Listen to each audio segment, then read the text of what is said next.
Hi there. I'd like to share some words of Torah with you about this week's Parsha, Parshat Ki Tisah. Some very powerful words. Words, in fact, that actually maybe they're not so powerful, because this talk is about how actions speak louder than words. In response to the terrible sin of the Jewish people in which they worship the golden calf, or at least a part of them worship the golden calf, God and Moshe have this dialogue. Fascinating dialogue. Ultimately, at the end of their conversation, all the way at the end, God says, you know what?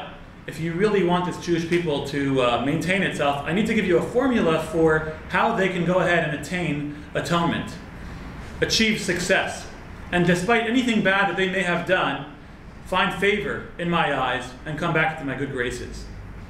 And the very famous passage that we mention all the time on Rosh Hashanah and Yom Kippurim and the days in between is Hashem, Hashem, Kel Rachum V'chanun Erech HaPayim, etc. These are commonly referred to as the 13 traits of mercy of God.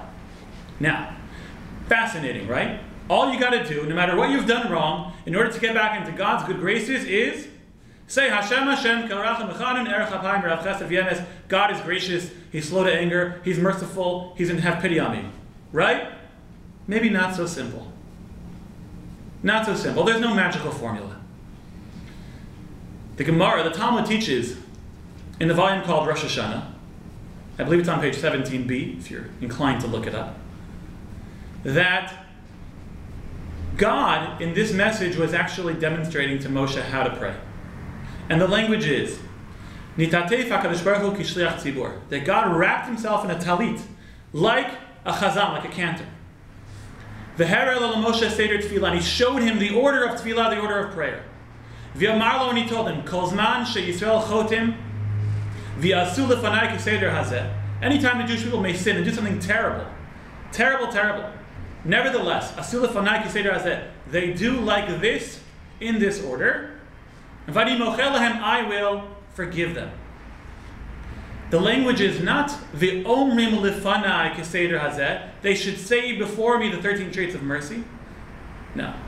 V'yasu lefanai, they shall do before me kiseder hazeh. Meaning, God is merciful, God is gracious, God is slow to anger. The message that God is telling Moshe is, if the Jewish people start to act in a way that is merciful, in a way that is gracious, in a way that is slow to anger, etc., etc., when they act like God, that is when I will respond to them. And that is when I will forgive them. For after all, actions speak louder than words. I want to wish you a Shabbat Shalom, and I want to wish you that your actions speak louder than your words.